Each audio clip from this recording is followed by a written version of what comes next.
So last week, just about a week ago, Father Alex celebrated 5 years of priesthood. Isn't that amazing?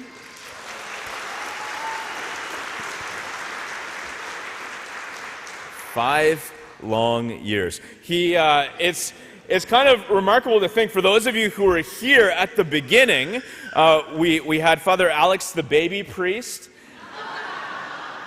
who, he's famous for being a bedtime priest, right? He loves to take naps.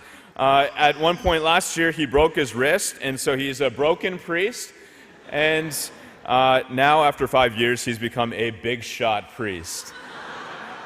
And so we're really proud of the guy. It caused me to reflect on my own first 5 years of priesthood. I was 2 years in a parish in Ottawa, and then 3 years on a campus as a chaplain in Detroit. And doing campus ministry for me, it was the best of times, and it was the busiest of times.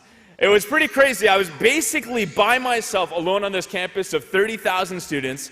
And there I was celebrating masses, hearing confessions, trying to reach out to students. I was organizing retreats. I was running these faith studies. At one point, I had 8 different small group faith studies I was running. Spiritual direction, sending out communications by email, updating Facebook.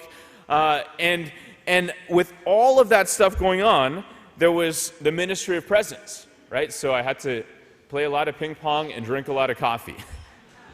And then in my spare time, I realized I also was playing on the intramural soccer team. And so I was literally being run off my feet there. And it was totally unsustainable, not healthy. And the problem was that the ministry started to grow. And so not only was it unsustainable, one of my brother priests, he came up to me at one point, he said, "Father Simon, you're the bottleneck." And he was right. I was the bottleneck. Everything had to go through me. So it wasn't good for me, and it wasn't good for the ministry, because I was preventing the growth, the potential of this ministry on campus. Now, maybe some of you can relate. You've been involved in something before where you're running around, you're doing all the things, and it's just you can't keep up. Maybe it's at work where you start a job, it's full-time, and then you get more and more responsibilities. The job grows, it increases, and you can't possibly do all the things. Or I think of families. Families where, and today, obviously, Mother's Day, shout out to my mom, who's, I'm sure, watching this and who's praying for me.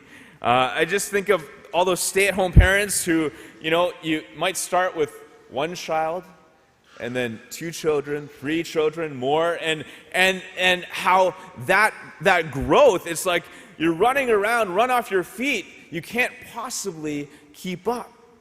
And this pace, it's unsustainable, and maybe even whatever the situation you find yourself in, at a certain point you feel like the bottleneck.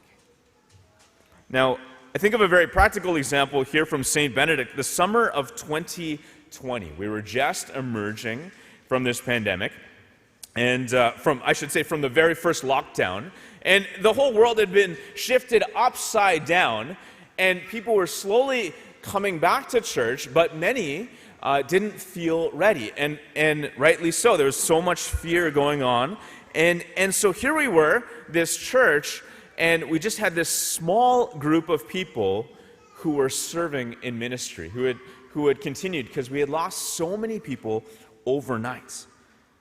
And this small group, we're so grateful for, some of them actually, they burned out because every single weekend they were serving. They needed to take a break. And then the staff, they stepped up in amazing ways. They started doing all the stuff, filling in the gaps, which is probably the right thing to do for a time to get through the crisis, but not sustainable for a church of our size. Unhealthy. And the problem that we're facing, and it's a good problem, is that we're growing. Do you know that a year ago at this time we had 700 people on a weekend, a typical weekend at Mass? In the fall of last year, 1,100 people. At the start of the new year, 1,200 people. And in these last couple of months, 1,300 people on average consistently coming out. It's amazing. We're growing. And what it suggests is that we're in this inflection point where we have to shift as a parish from having a few doers and a few leaders to having lots of doers and lots of leaders. We need to, in other words, rebuild this culture of leadership. Now, as I begin talking about leadership, right away you might think, well, that's like a secular business fad. That's like a corporate thing that they talk about, but does it really belong in church? And I want to suggest that this whole idea of leadership comes from Jesus himself. And we see it very clearly in this Easter season. We've been reading through the Acts of the Apostles, the story of the early church. And today we hear about this guy named Philip, one of the first deacons in the early church. And I want to tell you a bit about him, and I need to go back. We're in Acts chapter 8 today. I need to go back a couple of chapters to Acts chapter 6 to give you a little bit of background. So you got the 12 apostles who are running the early church, and they're just being run off their feet, right? They're going around celebrating Mass and praying over people, and I'm sure they're running faith studies, and they're probably playing ping pong and drinking coffee and writing the weekly bulletin on papyrus, right? And so this whole thing, it's unsustainable, and at a certain point they're like, okay, time out. We need some help. We need to share this leadership. And so they raise up these 7 people who are the first deacons. The apostles realized, I need to shift from being a doer to a leader. And they identified and empowered these 7 who were to help serve the mission. And initially it was like, we need you to help wait on tables, to help serve the food. And that will free us up to do the things only we can do. So we've got these 7 deacons, Stephen, Philip, and several others.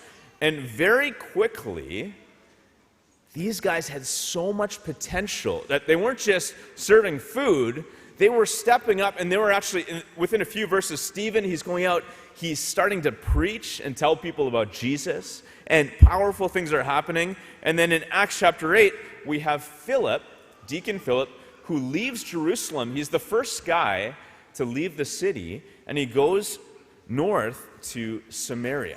So it's about 100 kilometers north, this place that there had always been a lot of tension between the Samaritans and the Jews for 700 years or so, and yet Philip is the one who goes.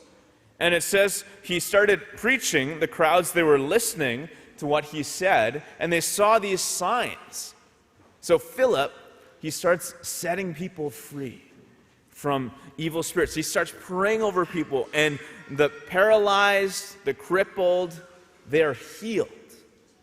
And the entire city is filled with joy. It's so remarkable. And so what happens then is word gets back to Jerusalem, to the apostles, and they send Peter and John. And so here's Peter and John. They go to Samaria, and they pray over this group of people that they would be filled with the Holy Spirit. And it's much like what we experienced just a few weeks ago. We had been doing this work and forming people, and then the Archbishop Dunn came here to celebrate confirmations with 22 people, that they would be filled in a powerful way with the Holy Spirit. Now, Peter and John, they had to travel this great distance, and they were busy doing all kinds of other things that they could just focus on the one thing that they could do. And what I see in this example is when everybody plays their role, the church is healthy, for one, and the mission is able to grow. Just think about it for a second. Peter and John, they're so busy with the other apostles just within the city of Jerusalem, they might not have ever left the city. It wasn't an apostle who left. It was this one guy, Philip, who was empowered. He was the first guy to go to Samaria. The others, they might not have ever made it. The apostles could have been the bottleneck and said, everything's got to go through us. But they released and empowered other leaders. And I guess what I see happening in this early church is that leadership multiplies mission capacity. Just say that with me. Leadership multiplies mission capacity. More stuff can get done, and more stuff can get done in a healthy way when there's healthy leadership. Now, we're in this series called Essentials, the Essentials, and as Father Alex said, we want to revisit some of the essentials to our culture here at the parish. The culture is like what's in the atmosphere, the things that we take for granted, the things that are so beautiful that make this parish very special. And we want to, for the sake of new people, we know we've received so many new people in the last few years, we want to just pull back the curtain and give you a peek, give you an understanding of what's behind our culture here. And for the sake of people who've been here a long time, it's a good time to have a bit of a refresher. And today, I'm talking specifically about this culture of leadership.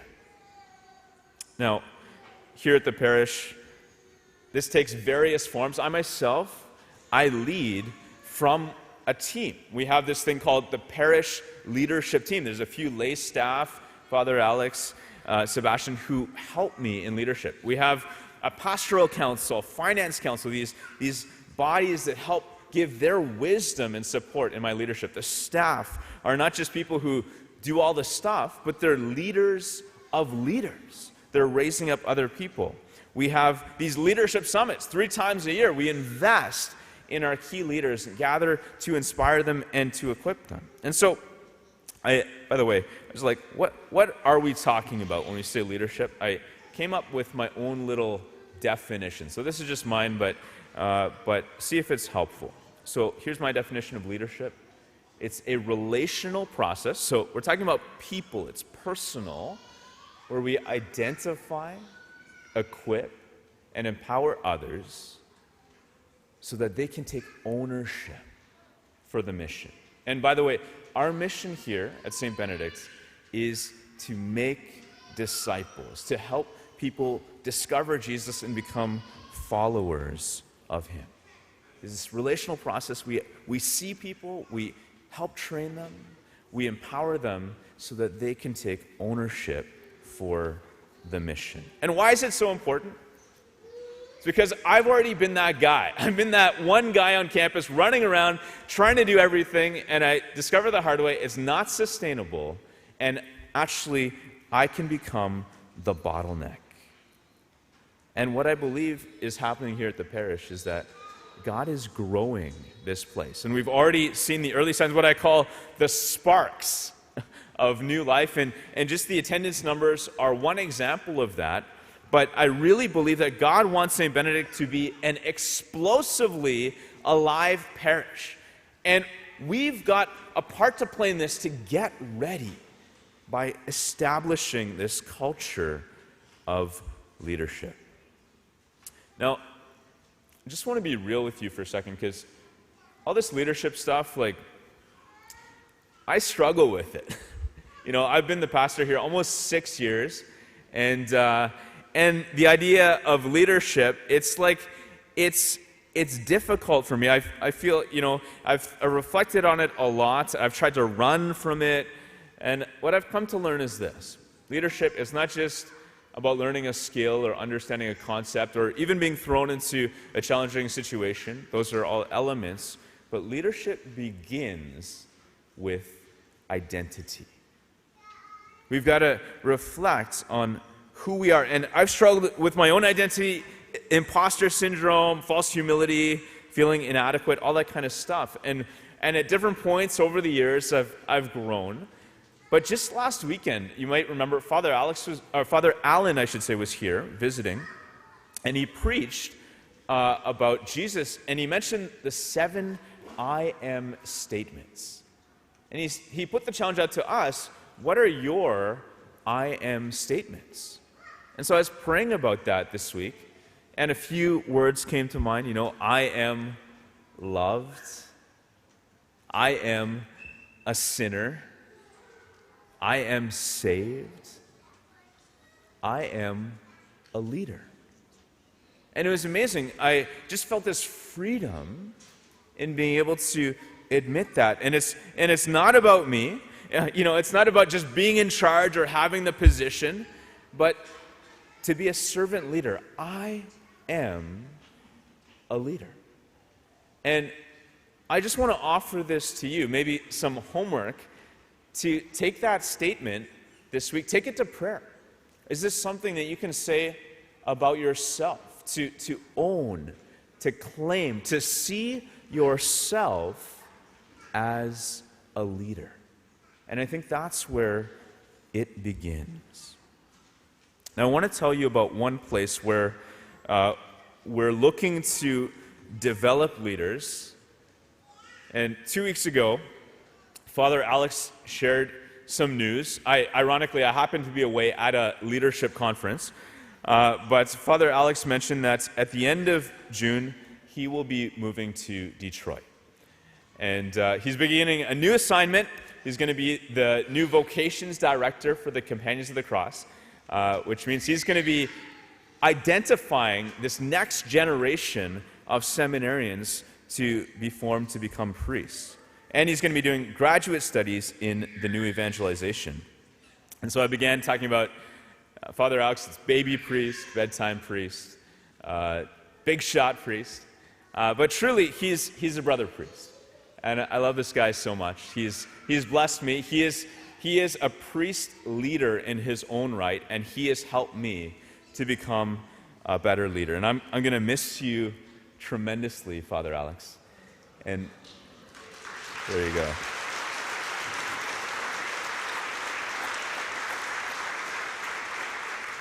The only time in 5 years I've said something nice about you, so just write it down or something.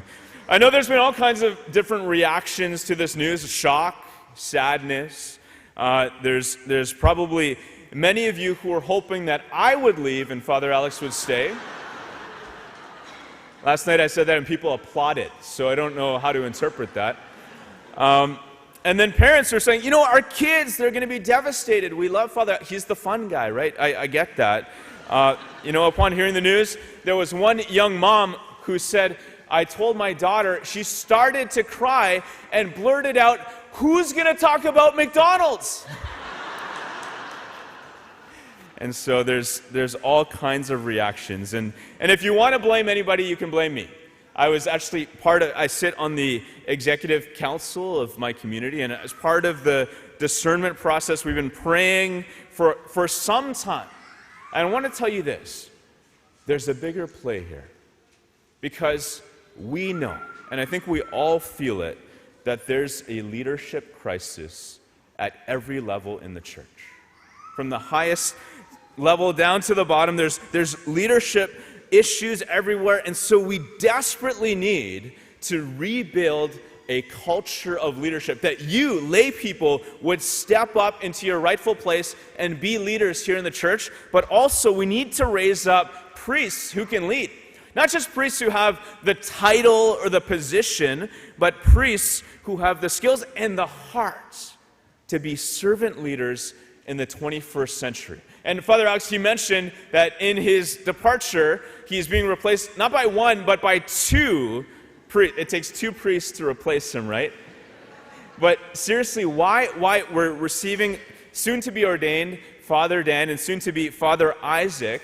Why? So that we've been trying to figure out, how do we accelerate this process of developing priest leaders? So we're going to receive two. And by the way, they're not just coming here to learn from me. They're coming to be immersed in an environment, a culture of leadership here at the parish, which involves you. That they're going to learn from you, lay people who have stepped up into your rightful place. People who have wrestled with this statement and said, yes, I am a leader, which leads then to the question, what's next? Because a leader doesn't just sit back and say, well, I'm going to wait for somebody to tell me to do something. A leader is looking within. They're identifying, what are my strengths? They have a sense of, what are my weaknesses? They're looking out, they're assessing the situation, and they're seeing the gaps, and they're saying, this is how I can take ownership for this mission. I'm going to step up and respond. And I see young people, teenagers, young adults stepping up and become leaders. I see professionals who have skills and experience stepping up into leadership here at the parish. I see people who are recently retired, and you're saying to yourself, I've got a lot more capacity to give, stepping up to lead. And people who are older still, you might be saying, I can't do all the things I used to be able to do. But we still need you. We need you to share your wisdom. We need you to lead prayer. We desperately need prayer cover so that this whole thing, this parish, can be the parish that Jesus wants it to be. We need a parish full of individuals who can say, in Jesus, I am a leader.